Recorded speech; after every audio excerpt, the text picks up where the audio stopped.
Now turn to Section 1. Section 1. You will hear Kevin Brown asking for information about renting an apartment through an agency. First, you have some time to look at questions 1 to 5.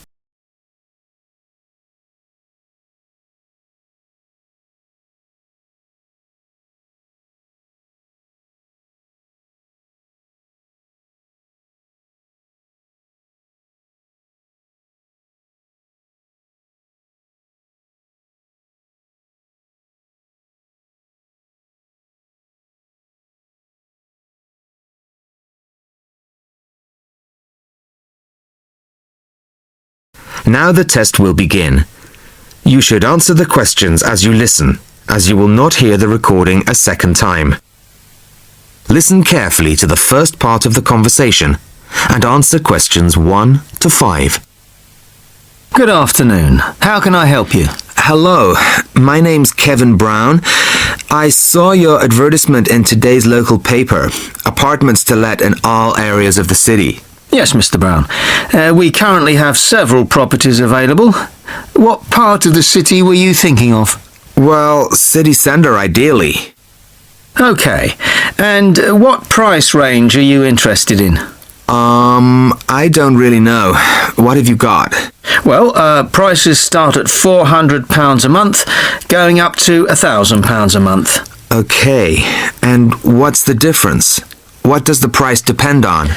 Well, the number of bedrooms mainly. Uh-huh. The cheaper apartments have 1 bedroom, while the most expensive have 3 or 4 bedrooms. Okay, 2 bedrooms would be nice.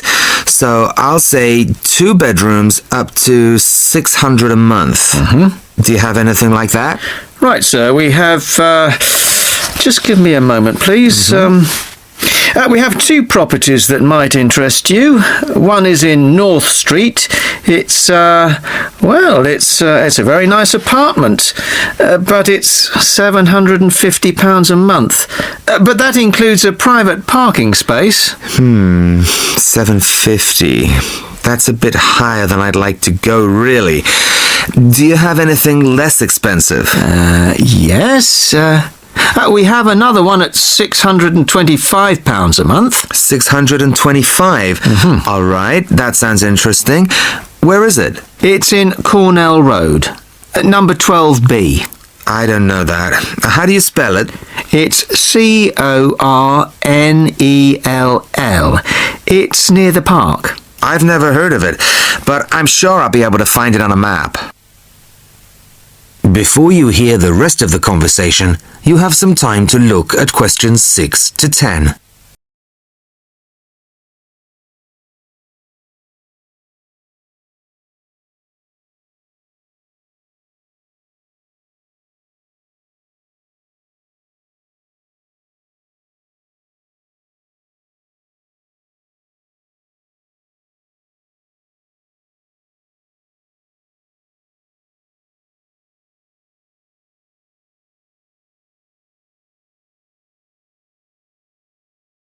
Now listen and answer questions 6 to 10. So, would you like to see the apartment, sir? Yes, I would. I'd like to rent somewhere fairly soon. Would tomorrow be possible? Sorry, I'm afraid nobody is available all day tomorrow. It's quite a busy time of year for us. I see. But if you're free later today, you could see it at 5:15. Sure, no problem. I could manage that. Okay, so that'll be 5:15 with my colleague Jason. He'll meet you at the apartment. That's fine. And one more thing. What do I need to provide to rent an apartment with you? What documents, that kind of thing? Yes, of course. Do you have a job? Yes, I work in a travel agency. Well, a reference letter from your employer, saying you work for them, and a deposit, which is 1 month's rent plus a fee of £60. What's that for? It's an administration fee to cover the cost of preparing the contract. Okay. And one last thing. When would this apartment be available? It's empty now, so you could move in as soon as the contract was signed. That's great. Thanks very much indeed. Bye. Goodbye, Mr. Brown. That is the end of section 1. You now have half a minute to check your answers.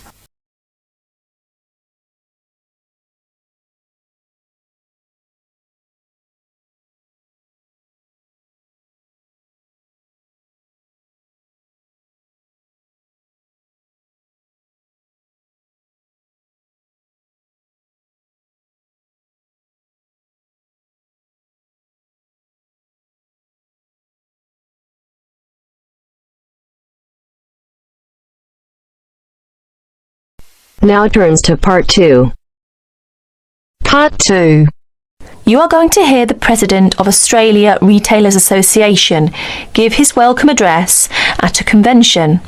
First, you have some time to read questions 11 to 14.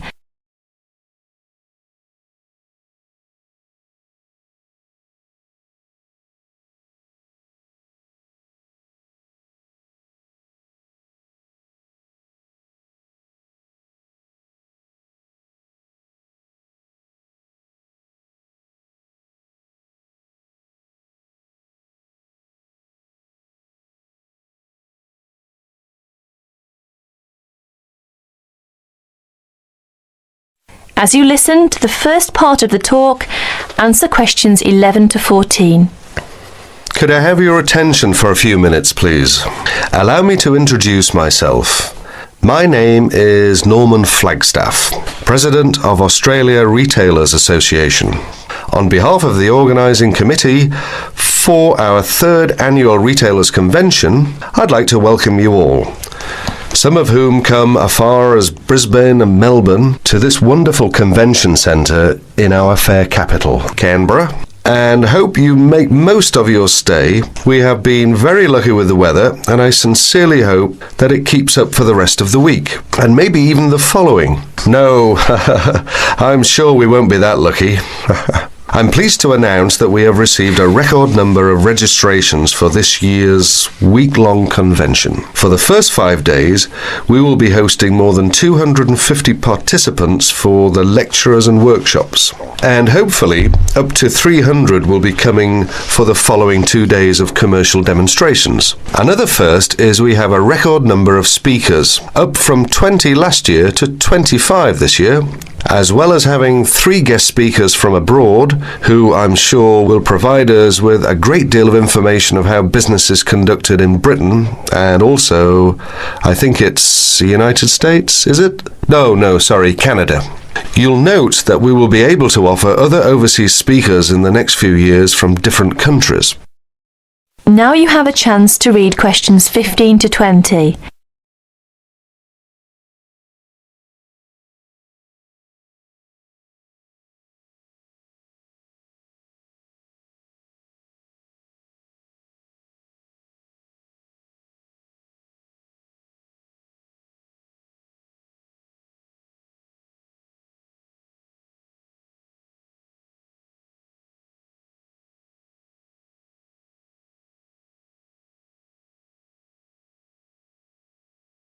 As the talk continues, answer questions 15 to 20. For those of you who won't attend the lunchtime meeting, there are plenty of places to go. The famous Italian restaurant, Peroni's, is not too far from the convention centre. From the centre's entrance on King Street, just go straight to the street to the Mime Park, through the Heroes Arch at the other end of the park, cross William Street, and it's right next to the bank. The Jumbo Sandwich Shop for quick snacks is also nearby. From the centre, just turn right up King Street and turn left into Queen Street. Go along Queen Street until you get to the William Street, then turn right. You'll spot it right next to the William Street Underground station. Slim's Vegetarian is also nearby. Just turn left as you leave the centre into King Street, cross over Elizabeth Street, and it's on your left, directly opposite the church. Finally, the Geneva Bistro is always a popular place, this area. It's located behind the church on William Street.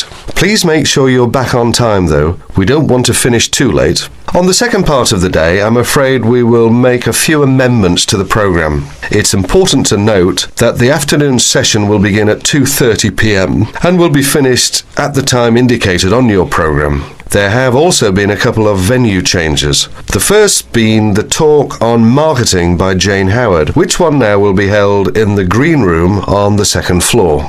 The workshop on distribution of goods will not be given by Sarah Moore, but by her sister Barbara, due to an unforeseen illness in the red room on the second floor. We hope she'll be back on her feet in no time. It's good of Barbara to step in right at the last minute. Finally, the workshop on advertising by Peter Newstead has been cancelled due to an airline dispute. On Friday, we'll be starting off the day with a new video presented by the Dow Keys Company as part of their opening lecture on merchandising. That's Friday the 27th. That's all for the moment. If you require any further information regarding the convention, you can talk to one of the many convention helpers wearing a distinctively blue and gold jackets. One thing before I finish, if there are any problems with times and locations of the day's activities, please remember that there is a notice board on the first. Is it the first? Yes, the first floor. Now, we hope you enjoy yourselves and we look forward to seeing you again. That is the end of part 2. You now have half a minute to check your answers.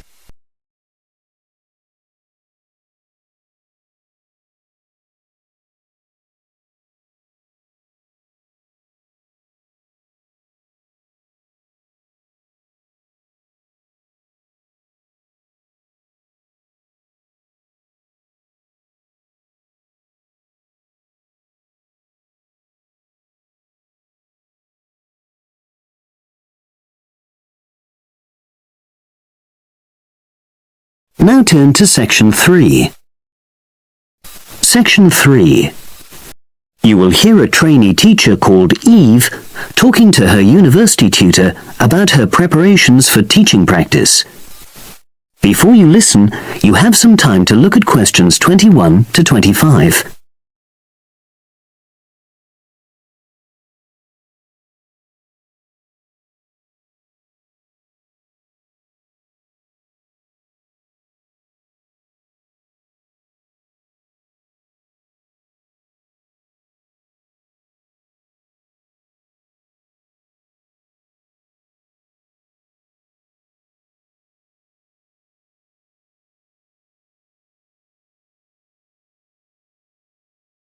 Now listen and answer questions 21 to 25. Hello, Eve. Come in and sit down. How's it going? Fine, thanks. I'm looking forward to my teaching practice next week. Good. Now, you've got 2 classes, haven't you? Year 3 and Year 6. Have you done your lesson plans? Well, I've decided to take the topic of renewable energy. I haven't done a lesson plan for Year 6 yet, but I thought I'd base their lesson on an example of very simple technology. So, I've brought this diagram to show you. I got it from the internet. Let's see. A biogas plant. So this is equipment for producing fuel from organic waste? Yes. The smaller container on the left is where you put the waste you've collected. Right, and from there it's piped into the larger tank. That's right. And that's slurry on the base of the larger tank. Right. And what exactly is slurry? It's a mixture of organic waste and water. So is that pipe at the bottom where the water comes in? Yes, it is. As the slurry mixture digests, it produces gas, and that rises to the top of the dome. Then, when it's needed, it can be piped off for use as fuel in homes or factories. It's very simple. I suppose there's some kind of safety valve to prevent pressure build-up? That's the overflow tank. That container on the right. As the slurry expands, some of it flows into that, and then once some of the gas has been piped off, the slurry level goes down again, and the overflow tank empties again. I see. Well, I think that's suitably simple for the age level it's for. I look forward to seeing the whole lesson plan. Thanks. And can I show you my ideas for the Year 3 lesson? Of course. Let's look. Before you listen to the rest of the conversation, you have some time to look at questions 26 to 30.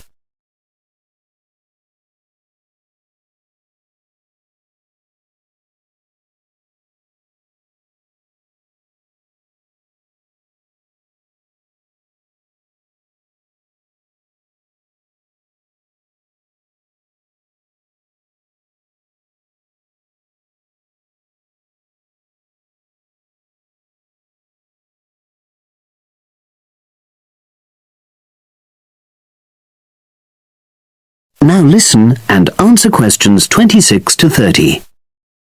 I thought I'd introduce the topic by writing the word energy on the board and reinforcing the spelling and the pronunciation. Then I'll do a little mime, run on the spot or something, to convey the sense. I'd keep it brief at this stage.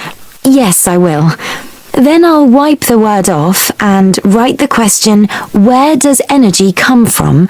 And see what the pupils come up with. Fine. I'd suggest that you just brainstorm at this stage and don't reject any of their suggestions. Yes, that's what I was going to do. Then I've produced a set of simple statements like, energy makes cars move along the road, and energy makes our bodies grow. There are 8 altogether. Are you going to give them out as a handout or write them up on the board? First, them up on the board, and then I'll read them out loud. And I'll get the pupils to copy them out in their notebooks. I'll also ask them to think up one more similar statement by themselves and add it to the list. Good idea. After that, I thought I'd vary things a bit by sticking some pictures up of things like the sun and plants and food and petrol and a running child. And I'll get the pupils to work out what order the pictures should come in terms of the energy chain. I think that's a very good idea. You could move the pictures around as the pupils give you directions. Yes, I think they'd enjoy that. And to finish off, I've made a gap fill exercise to give out. They'll be doing that individually, and while they're writing, I'll walk round and check their work. Good. And have you worked out the timing of all that? It'll probably take you right through to the end of the lesson. That is the end of section 3. You now have half a minute to check your answers.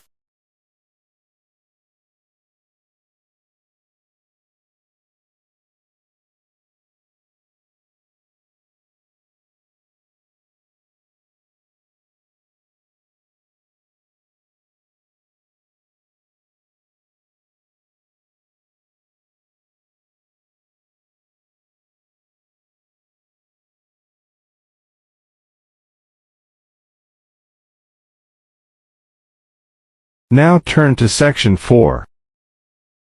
Section 4. In this section, you'll hear a lecture about searching on the internet. Now you have half a minute to read questions 31 to 40.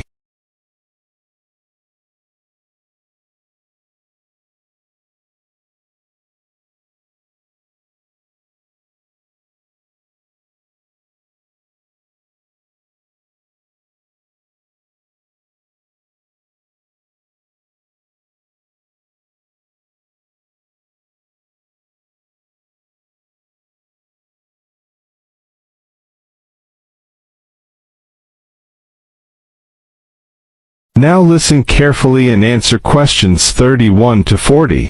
Morning, everyone. I think all of you are so familiar with the use of the internet. After email, it's likely that the most frequent online activity is searching. For better or worse, the days of thumbing through pages of a dictionary, looking up in an encyclopedia for information are out of date. It's so much easier to just Google it. First, do you know how Google works and search what you're looking for? To start with, Spider software, a module in the search engine, crawls web, finds, fetches pages, and follows links to other pages. Then Indexer sorts words on every page Spider finds and stores an index of words in a huge database.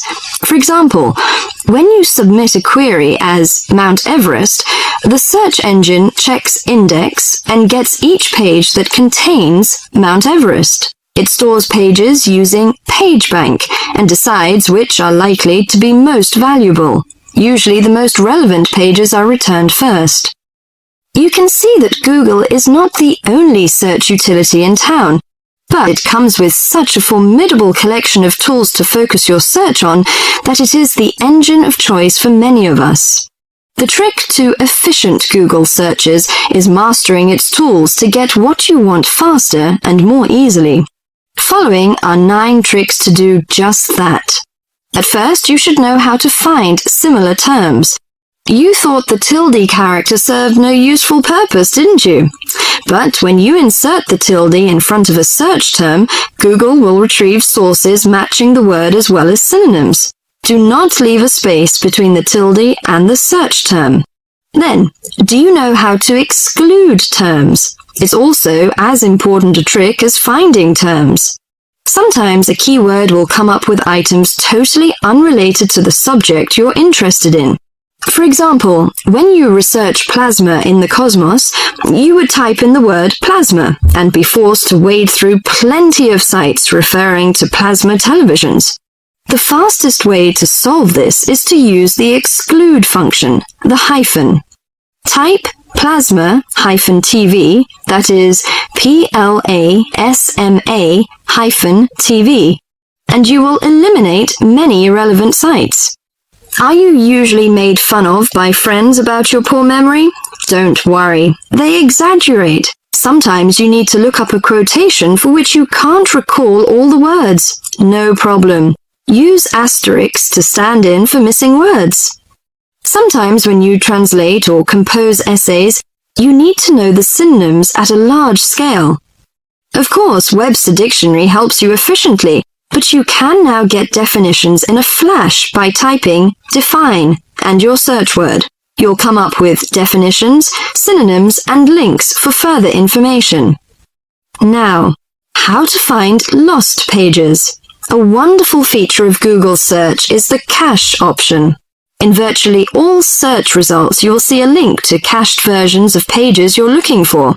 You usually won't need to refer to these archival pages, but if your search ever turns up an old news page, for instance, you may find that when you click on the link, the page no longer exists, even though it turned up in the search results. In that event, simply click on the cache link, which is at the bottom line of the search result, and that will retrieve the last saved version of the page that had failed to show. This is a powerful, extremely helpful tool when you come across old pages from websites that no longer exist or are no longer maintained. Do you want to get numbers or names? Looking up a phone number? Just type the name and city or state initials of the person whose number you're looking for. The number will pop up instantly. If you have a phone number but want the name or the location, just type in the number, no hyphens, parenthesis or space necessary. For fun, type in 202-456-1111 and see whose office this number belongs to. Did you know you can search for pictures with Google? Just go to the Google homepage, click on Images, and type in what you're looking for. You can narrow your searches using the advanced search function to, for example, retrieve certain types or sizes of files. Finally, you can simplify all your searches by uniting the Google search bar into your browser. Go to google.com, click More, scroll down the page to Google Tools, then click on Toolbar and follow directions from there. And of course, some of these tools will work with other search engines too. Experiment and see which ones work best for you. You'll find a wonderful world, I'm sure. That is the end of section 4. You now have half a minute to check your answers.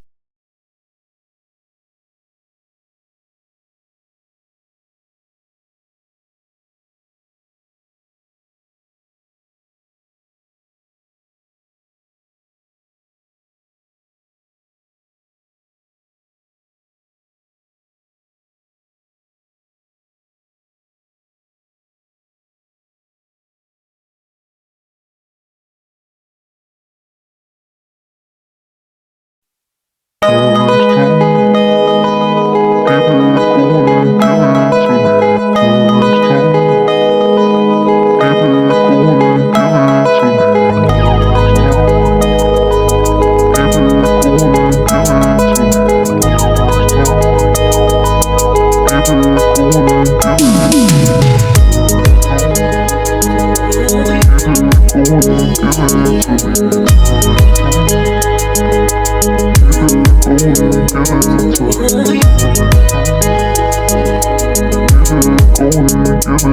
it to me.